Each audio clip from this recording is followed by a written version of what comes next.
Assalamualaikum warahmatullahi wabarakatuh. Liridhoillah waliridhoir rasul waliijabatil mas'ul wa ila hadhihi niyah wa likulli niyatin sholihah bi barakatil fatihah. A'udzu billahi minasy syaithanir rajim. Bismillahirrahmanirrahim. Alhamdulillahi rabbil alamin. Arrahmanir rahim. Maliki yaumiddin. Iyyaka na'budu wa iyyaka nasta'in. Ihdinas siratal mustaqim. Siratal ladzina an'amta 'alaihim ghairil maghdubi 'alaihim waladdallin. Rabbi ghfirli wa liwalidayya amin. Bismillahirrahmanirrahim. Alhamdulillahi rabbil alamin. Wassalatu wassalamu ala ashrafil anbiya'i wal mursalin Sayyidina wa maulana Muhammadin wa ala alihi wa ashabihi ajma'in. La haula wa la quwwata illa billahil aliyil azim. Wa qad qala Allahu ta'ala fi kitabihil karim walladzina amanu bihi wa azzaruhu wa nasaruhu wattaba'un nural ladzi unzila ma'ahu ulaika humul muflihun. Al-ayah amma ba'du. Dumateng derek kula sedaya kakung putri jamaah pengajian Selasan ingkang muga-muga sedaya diberkahi lan dirahmati Allah, diparingana kesehatan lahir batos, pinaringana umur panjang ingkang barokah, pinaringana rezeki jembar halal barokah, pinaringana anak putu ingkang sholih sholihah, pinaringana benjang seda tetep iman Islam husnul khotimah. Allahumma amin. Sasampunipun puji lan syukur kita unjukaken wonten ngarsa Allah. Awit saking paringipun nikmat rahmat taufik hidayah lan inayahipun, mila kula wonten ing kesempatan menika ngajak dhateng ahli kula sedaya jamaah Selasan njodo ngeling-eling dawuhe Allah nang Al-Qur'an ingkang nembe kula waos niki wau. Mireng napa mboten? Muni piye? Pripun? Allah ngendikanipun teng Al-Qur'an ngaten. Falladzina amanu bihi wa azzaruhu wa nasaruhu wattaba'un nural ladzi unzila ma'ahu ulaika humul muflihun. Niki sing cara Jawane wong-wong akeh. Niki wong apa udu? Berarti sampean klebu to iki? Wong kok niku. Ngendikane Allah wong-wong akeh sing padha iman percaya maring Kanjeng Nabi. Kira-kira panjenengan percaya apa ora karo Kanjeng Nabi? Kanjeng Nabi ki sapa? Kanjeng Nabi ki sapa? Utusane leres? Sampeyan yo ngandel. Nek Kanjeng Nabi utusane Allah. Nggih. Wong-wong akeh sing padha iman maring Kanjeng Nabi. Sak sampunipun kula sampeyan ki ngandel nek Kanjeng Nabi utusane Allah. Terus kula panjenengan niki wa azzaruhu njur padha gelem ngegungake maring Kanjeng Nabi. Ngegungke Kanjeng Nabi ki priye? Ayo nderek tindak lampahe kuwi. Maca selawat. Yu. Maca selawat. Kuwi termasuk ngegungke Kanjeng Nabi. Leres. Wa nasaruhu. Sakwise kula sampean do ngegungke Nabi, njur gelem padha mbantu perjuangane Kanjeng Nabi ngluhurake agama Islam. Dadi sampean rene iki senajan nang kene iki ya ngantuk wong ngono kae. Ning lek rene lak ora niat turu to. Napa? Niat ngaji. Lek rene niat napa? Ngaji. Ora niat turu. Dene turu lak ora jarak. Teko karepe dhewe. Lah niku sampean niku saka ngomah tekan kene niate ngaji iki padha karo mbantu perjuangane Kanjeng ngurip-urip agama Islam. Bejo kemayangan wong sing teko nang pengajian gelem ngantuk. Lah iya ya. Nek rene iki niate ora niat turu kok niate ngaji kok. Dene ngantuk mono ora jarak kok. Kayak jeri isin maksudnya.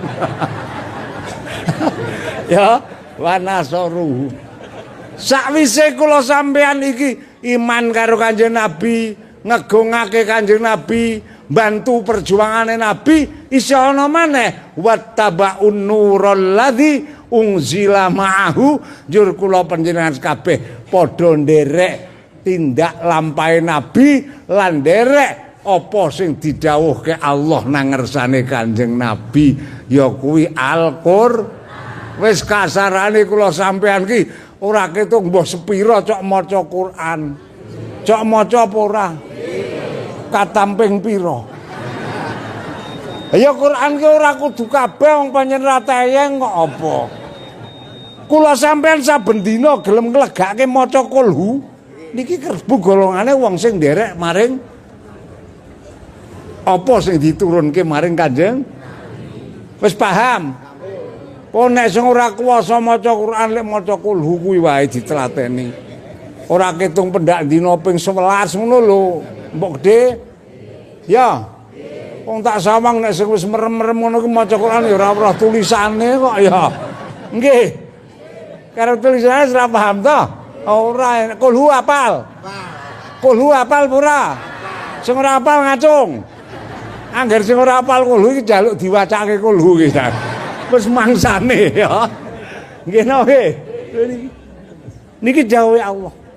Nek kula panjenengan iki mau sepisan iman karo Kanjeng, njur sawise iman kula panjenengan ngegungake Kanjeng, sawise ngegungake Kanjeng Nabi mbantu perjuangane Kanjeng, sawise mbantu perjuangan Nabi njur nderek tindak lampahe.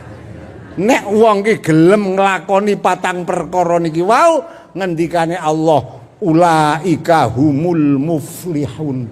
Wong iki mati sak mangsa-mangsa karo Allah arep didadekke wong sing bejo. Amin. Wong bejo ki papake nang swarga. Mantep ora? Nek sing ora mantep wis ora njajal. Ya, saiki mempeng ngono, golek mati.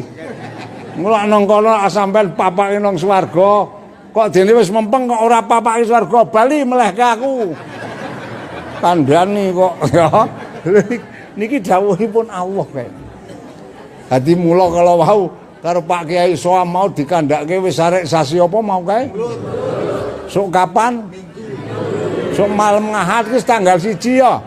Monggo sak derajat sak pangkate kula sampean do makmurake nyiarake wacan selawat nang musala-musala nang masjid-masjid. Kula gadah keyakinan nang ati kula. Anggere wong-wong umate Kanjeng Nabi sing do nderek Nabi sing seneng karo Kanjeng Nabi, sok malam Ahad mulai malam Ahad minimal 12 bengi do gelem berjanjen kanthi ati ikhlas niat remen karo Kanjeng Nabi, Iki insyaallah lebar mulut ki corona ilang. Wis to. Yo sampeyan adil apa ora to? Wah dikandani kok. Ana corona ya susah kabeh kok ya. Susah apa ora? Nek ditakoni kok wedi karo corona wedi banget kok ngopo to rupane hamba. Lagi itu nggih. Ah masyaallah. Kanthi ana coba corona iki rusak kabeh. Leres napa mboten? Wong jamaah ki rusak kok. Wong sing maune do sregep nang masjid ki meso. Iya apa ora, Kang? Wong sing maune sregep ngaji ki ana corona ki jan. Iya apa ora, Kang? Iki berarti coba kaya ngoten. Mula nek kula sampean iki mengko mulai malam ngaat ki do gelem ngegungke wiyosane Kanjeng Nabi kanthi maca selawat nyuwun maring Allah. DP karo Allah lantaran maca selawat muga-muga Gusti Allah ngilangi coba-coba sing temurun ana ing alam donya niki. Allahumma amin. Wis mantep ya. Wis mulai esuk malam ngahat. Ya. Berjanjian sing ora tayang ya teko ngono wae. Ora mang maca teko munamuni. Munamuni apa ayo maca selawat kuwi kok. Mengmuni Allahumma sholli ala sayyidina Muhammad ku ora iso. Ora mang lagokke. Umpamane ora di lagu kok. Ora di lagu nglagokke malah geguyu ya. Ya teko pokoke maca selawat niat mahabbah seneng karo Kanjeng. Niki kula panjenengan karo Allah arep didadekke wong sing bejo. Bejo donya bejo dasare napa sing nomor 1 kula panjenengan percaya karo Kanjeng. Ping pindhone kula sampean iki seneng karo Kanjeng. Kula niki maca ayat Al-Qur'an bareng tak delok nang asbabun nuzule niku kok ming mergo ayat niki le diturunke ming mergo lantaran ana seorang sahabat sing saking senenge karo Kanjeng Nabi. Zaman rumiyin niku ana sahabat jenenge Sauban. Sapa? Sahabat Sauban niku walah karo Kanjeng Nabi wis kasarane tembung mripat ki ora kena kelangan Kanjeng Nabi. Dadi saben dinane kudu weruh Kanjeng Nabi. Niki saking senenge karo Kanjeng Nabi. Lah niki ndilalah. Setunggal wekdal ki dicoba karo Allah, ki ambake niku pal esuk nganti sore ki ora weruh Kanjeng Nabi. Walah susahe ora karu-karuan. Bola-bali nglongak-nglongok nang masjid. Nglongok saka ngarep, dilongak-longok Kanjeng Nabi ora ketok. Malih nang kono saka jendela sisih kono, ora ketok. Mongko karo ngundang-undang Kanjeng Nabi karo nangis niki. Saking senenge karo Kanjeng Nabi lho ora-ora ki nglek undang karo nangis. Ya Rasulullah, ngono karo nangis. Mandang wis dina suwengi iki ora petuk karo Kanjeng Nabi, ora weruh golek ya ora ketemu. Awan-awan pas Kanjeng Nabi arek munggah jamaah zuhur, ya mbak ini ku methuke. Nanggon cara kene nanggon kono kuwi nggon bancik. Salaman karo Kanjeng Nabi terus nangis guguk. Sahabat-sahabat nangis guguk. Karo Kanjeng Nabi dipresani. Nang apa to Ban? Kok nangis poloro kowe? Mboten. Harupamu kok pucet, po ngantuk mboten. Wong niki rupane pucet. Napa apa urung madang? Mboten. Lah ngapa rupamu pucet ketok lemes ngono kuwi ngapa? Kula menika sisah Kanjeng Nabi. Susah napa? Sampun sedinten sedalu kula menawa mboten presa wajah panjenengan ingkang mulya. Kula menawa sanget-sanget kuwatos. Mangke nek nganti tekan akhirat kula niku pisah kalian panjenengan, ora weruh panjenengan kula niki dadi apa. Dadi lek weruh ora weruh sedina iki engko nek tekan akhirat kok petal karo Kanjeng Nabi jurane aku iki dadi apa. Saking susah ini. Lah niki kok ora let suwe Allah ngutus malaikat Jibril nggawa ayate Allah diparingake Kanjeng Nabi. Jal dibuka Qur'ane engko diwaca ana apa ora ya. Ya. Mayyuti illaha war rasula faulaika ma'alladzina an'amallah faulaika ma'alladzina an'amallahu alaihim minan nabiyyin was-syuhada'i was-sholihin wa asuna ulaika rafiqa dzalikal fadlu minallah wa kafa billahi alima. Niki ayat nih. Ayat niku diturunke mergo sahabat Sauban senenge karo Kanjeng Nabi. Cara Jawane man sapane wong, mbuh lanang mbuh wedok yutik kang taat sapa man Allah ing Allah, wong kok gelem taat Allah war rasulah lan taat karo Kanjeng Nabi. Wong iki mau mbuh wong lanang mbuh wong wedok nek taat Allah, taat karo Rasulullah, wong iki mau besok nang akhirat karo Allah arek dikumpulke dadi siji karo para nabi kabeh. Para syuhada, para sholihin dipapake nang swargane Gusti. Alhamdulillah. Muga-muga kula sampeyan lek do telaten muntak mantuk ora ketung mbah mudeng mbah ora ya. Nggih to nggih? Ya ana sing ora mudeng barang to. Ya senajan ora mudeng muga-muga ketrima. Allahumma sok nang kono nang ndi? Nang pundi? Ya nang kono ngono wae. Wong aku ya urung tau weruh kok. Ya. Benjang wonten ing mriku kula sampean kabeh iki jamaah selasan lanang wedok muga-muga dikersake Allah dikumpulke karo para nabi lan para sholihin nang swargane Gusti. Senajan melalui proses ning pokoke esuk nang kono. Allahumma wis mantep. Sampeyan tak kandhani, aja kuwatir yu. Ya? Ya Kang? Aja kuwatir. Gusti Allah kuwi ora gawe program mlebu swarga dhewean. Ora ana program mlebu swarga dhewean. Allah ki gawe program menungso dilebokke swarga ki rombongan.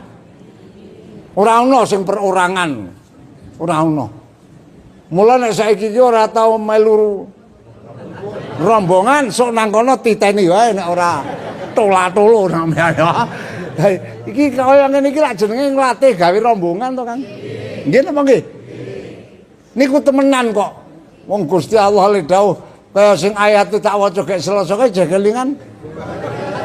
Jegelingan apa ora? Aku ki jan ngaji karo sampean jane ning ya ana untunge. Gek Selasa tak wacane saiki wis ra kelingan ki ana untunge kula. Apa nek tak waca meneh wong sampean ya ora kelingan kok ya. Jadi mbok ayat siji ki tak bola-bali sampean ki tetep ngarani nek kula niki pinter ya. Nggih. Niki nuwun sewu. Kula sampean iki karo Gusti Allah ki besok nang akhirat ki lebokke swarga ki rombongan. Ora ana perorangan mboten wonten. Jadi sakniki niki kula sampean kumpul-kumpul ngaji, kumpul-kumpul mujahadah, kumpul-kumpul jamaah salat maktubah niki nggawe rombongan. Pitados napa mboten? Wong sesuk nang kono ki Gusti Allah le ngendika, "Wasiqal ladzina taqaw rabbahum ilal jannati zumara." Gusti Allah arek nglebokake swarga wong-wong sing padha takwa iki besok rombongan. Rombongan. Nek jenenge rombongan ki lak ya ana ketuane to ya. Nek sampean dong melu ziarah rombongan ki lak ya ana ketuane to. Engko nek arek mlebu nang kuburan ki sing laporan karo juru kunci sapa? Sing ditakoni sapa? Sing ditakoke ya ketuane to. Ora sampean to. Sampean anggota to? Heeh. Mesti arep mlebu swarga apa arep mlebu nang kuburan takoni ketuane rombongan pundi mesti ngono. Karena sampean ora ketua rombongan ya nika. Iya apa ora? Iki sok nek wis tekan kono. Iki sing ditakokke karo Gusti Allah kuwi ketuane rombongan. Ah saiki iki ketuane rombongan sapa to iki? Ah, la ilaha illallah. Ngono ya. Oh dadi kula niki ketua rombongan. Masyaallah. Lah iki sing jan payah aku. Asuk nang kono sing ditakoni aku Kang. Mulai katakan di ketuane rombongan mesti sampean ngecung kula. Nika Mbah Solikun. Kene maju. Kula nggih bloko mawon. Ditakoni, "Sampean ketua rombongan?" "Nggih niki karepe wong-wong." Aku ya ngono. Mboten karepe kula aku ya ngono kok. Lah ngeten nggih. Terus nek ditakoni werna-werna kula nggih. Kula menika nggih namung ada-ada dateng sederek menika tak jak ngibadah. Menika ingkang sama manutne ingkang gelem senajan ngantukan ning menika ajeg teko. Terus akhire malaikat niku wis ngene ketua rombongan saiki anak buahmu siapno kabeh tak bukake lawange. Waduh alhamdulillah. Malaikat Ridwan niku buka lawang terus ngadeg kula ditutke sampean kabeh. Halah terus ditakoni karo malaikat Ridwan, "Assalamualaikum." Ngono. Cara Jawane, "Do slamet kowe kabeh yu." Halah sing jawab namung kula, "Waalaikumsalam." Ngono minta jawab sepisan ngene kok malaikat terus fadkhuluha khalidin. Jo. Ayo. Nang ndi? Mlebu swarga ya. Alhamdulillah niki manfaate kula sampean ledo. Keteklak-ketekluk pendak selasan.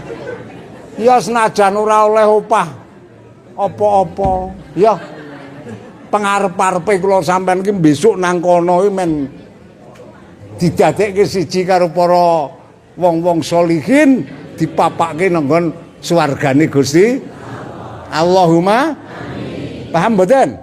Dadi kula ngeten iki ya ora golek apa-apa kok. Sing tak golek mengridane Allah. Aku ya ora arek njaluk upah karo kowe kok iki. Dopai luweh ora luweh. Pokoke aku ngaji ngono wae kok. Upama ora dopai aku ya ndek dhuwit kok. Jalane apa ya? Ya. Paham napa mboten? Nggih. Kula niki tau ditakoni tiyang. Pak Kyai napa jenengan niku mboten nate nyambut damel anjur lek golek dhuwit niku pripun? Kula jawab, "Kang, aku iki awit bayi tekan sprene iki sing jenenge golek dhuwit ki ora iso. Wong karo bapak iki ora diajari golek dhuwit. Dadi kula awit cilik tekan tuwek ngeten iki dereng nate golek dhuwit. Dereng nate kula niku. Estu niku, Kang. Sampeyan ngandel terserah ora terserah." Kok ngoten? Nggih, kula niki karo Gusti Allah dikadar ora kon golek dhuwit, ning digoleki dhuwit. Ngono lho. Dadi kula niku ora tau nyambut gawe. Wong nang omahe goleki dhuwit kok. Sampeyan ngandel ora? Oh, nek tak omongke lho. Winginane iki ana tamu saka Jakarta. Mara tenggen kula. Mengko ya ora tak suga apa-apa. Ming tak omong-omongi ngono ki kok somong sedela nyuwun pamit. Terus Mbah Kyai niki mboten saged ngaturi napa-napa namung menika. Ya ora apa-apa aku ora weyi ora apa-apa. Mandang wis mungkur tak ciliki kok. Amplope kandel banget. Tak buka 15 juta. Aduh alhamdulillah. Apa yen karo Gusti Allah dikadar ora golek dhuwit ning goleki. Sampeyan ngandel terserah ora ya terserah. Estu niku. Nggih. Mula kula niku nggih ngoten. Kabeh iki tak balikke nang Gusti. Wong awake dhewe iki urip sing nguripi ya Gusti. Duwe pangan, duwe rejeki sing ngrejekeni ya Gusti. Ming awake dhewe iki lak diperintah karo Allah kon aja lali karo Gusti, kon tansah eling karo Gusti, nderek dawuhe Allah sak derajat sak. Gusti Allah dawuh salat, ya monggo. Do dilakoni sak derajat sak pangkat. Aja nganti ditinggal salat 5 wektu niku. Wong niku dawuhe Gusti. Adene nindakake salat ki lak tingkatane lak ora padha ta ya yu. Ana sing le salat kuwi cepet tur gelis rampung tur atine kuwi ana apa ora? Wah, Akbar. Ning atine iki rono. Cuma. Wis cepet banget. Ning atine iki jan ora nggogok. Wis tekan Magelang ngono. Ana apa ora? Ana wong ki sing le salat ki alon-alon kae ya glemeh alon banget kae. Ning ya atine ya ora nggogok ya rong nang kono. Ana apa ora? Wong tuwa sing duwe kebutuhan. Lek salat ora iso banter ning wong kebutuhan iki urung kecukupan anjir terus Allahu Akbar iki lak ya kelingan. Nggih napa nggih? Kelingan buta. Dadi tiang salat niku pokoke nglakoni. Soal tingkatane salat niku nyemanggaaken Gusti. Nggih napa nggih? Ning awake dhewe usaha. Usaha napa? Sak bisa-bisa le salat iku siji bisa netepi syarat rukun, ping pindhone muga-muga atine ke iso khusyuk. Paham mboten? Niku usaha netepi syarat rukun. Nek ora netepi syarat rukun ora sah salate lho, Kang. Wong salat ora tumuk-ninah bantere pol. Ana apa ora? Ana meneh sing salat ki arang-arang ning kukur-kukur wae. Pas salat kok ngene terus ya batal kok. Oh, Masya Allah, jenenge ora tumuk-ninah. Dadi mula monggo awake dhewe niki ikhtiar nindakake dawuhe Allah sak derajat sak. Niki mangkih kabeh Allah piyambak ingkang badhe paring kanu. Milas pisan malih monggo. Kula ngajak dateng ahli kula sedaya. Arep tekan sasi mulut awake dhewe muga-muga bisa nambahi mahabbahe karo Kanjeng. Ya paling ora ki diokeh-okeh kelik do maca selawat. Aku saiki tak takon, Pak. Sampean jatahe lek maca selawat sedina ping pira? Ping pira, Kang? Rata-rata ping pira? Ana ping 100. Ya ana. Ana sing ping 1000. Ana. Ana sing ora tau maca. Ya, monggo awake dhewe iki mahabbahe karo Kanjeng Nabi paling ora dibuktekno nganggo maca selawat. Nggih. Syukur-syukur paling ora sedina suwengi iki ping 1000 ambalan ngono. Sithik-sithike ping 100 ditandha nek kula sampean iki mahabbah karo Kanjeng. Paham mboten? Aja blas ora maca selawat, nek maca selawat menung salat tok. Ampun. Wangsal maca selawat ki ora kudu wudu kok. Ngopet wae oleh kok maca selawat. Ya. Arek turu kae wis ngentut ki teko maca selawat, lha ora apa-apa kok. Wong ana ulama sing ngendikake ngibadah sing ora ana balung erine iki maca selawat. Ki ulama ngendikaken, kok ora ana balung rine, wudu ya kanggo, ora wudu ya ikhlas ya kanggo, ora ikhlas ya. Kuwi maca selawat. Mula padha-padha ora ikhlas ya kanggo, sampean tak ajani. Nek dong padu karo bojone kae, ya aja nyuwara kejaba selawat. Ngono lho. Dadi sampean ora ikhlas tetep kanggo diganjar. Padane wong lanang nesu karo bojone. Wah, pancen kowe iki jan jengkel ketan Allahumma sholli ala Muhammad ya kowe. Ngono. Ha sing wedok ya muni. Ya hati-hati bapakmu Allahumma sholli alaih. Ngono. Kowe anggere padu maca selawat oleh ganjaran. Senajan jengkel tetep diganjar. Wis tau njajal ngono kuwi. Wong padu sing ora-ora sing domongke marai ora oleh ganjaran mung kebak dosa tok. Jadi nek padu ki mbah karo tanggane, mbah karo bojone iki teko jengkel teko maca oleh ganjaran Kang. Tenan kuwi. Tetep oleh syafaate Kanjeng Nabi nek ora ngandel engko dibuktekke wis. Ya. Anggere padu ki maca selawat tetep diganjar. Niki mulane tondo tengere mahabbah karo Kanjeng Nabi iki sing paling endek iki do gelem maca. Onggoh awake dhewe ajar. Kula dhewe nggih dalam keadaan ajar nglatih awak.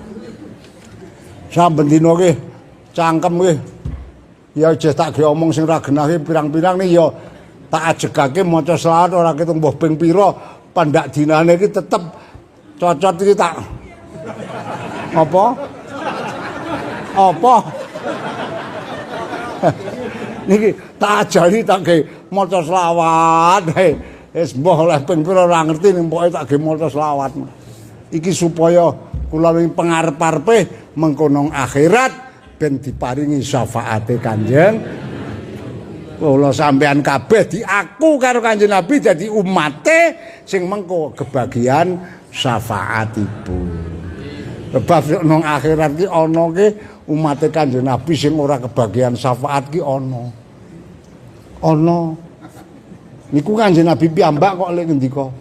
Mula kula sampean iki muga-muga dadi umat sing kebagian syafaat. Nggih sakniki niki. Mangke mulai esuk malam Ahad ki do berjanjenan ya. Ya Kang ya. Ora semang jaga jarak ora apa-apa Kang. Nek berjanjian jaga jarak ya.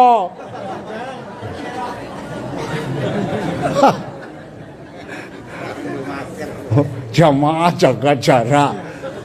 Perjanjian jaga jarak. Oh kenduran jaga jarak ayo. Raman. Nggih. Wes, pokoke sampean atine mantep wae kabeh kagungane Gusti. Wah, anggere mantep ora rane ketabrak corona. Wis to. Ngandel ora sampean. Yes kuwi. Mahabbah karo Kanjeng Nabi, maca selawat ngarep-arep syafaat. Muga-muga kanthi barokah maca selawat, hormat wiyosane Kanjeng Nabi, Gusti Allah enggal ngicali wontenipun coba-coba ingkang temurun wonten ing ngalam donya menika. Rupane khususnya corona muga-muga karo Allah lek diilangi. Kula dhewe ngrasake ya sedih kok. Anak putu kuwi lek sekolah do nang omah jajan. Ya Allah, anggrono garapan bapakne karo mbokne sing bingung garap. Anake malah dolanan HP. Jadi awet ana corona ki malah sing sekolahe bapakne karo mbokne. Anake dolanan HP, niku anake kula. Anake sapa? Oh, wis sampean barang. Nggih, nggih.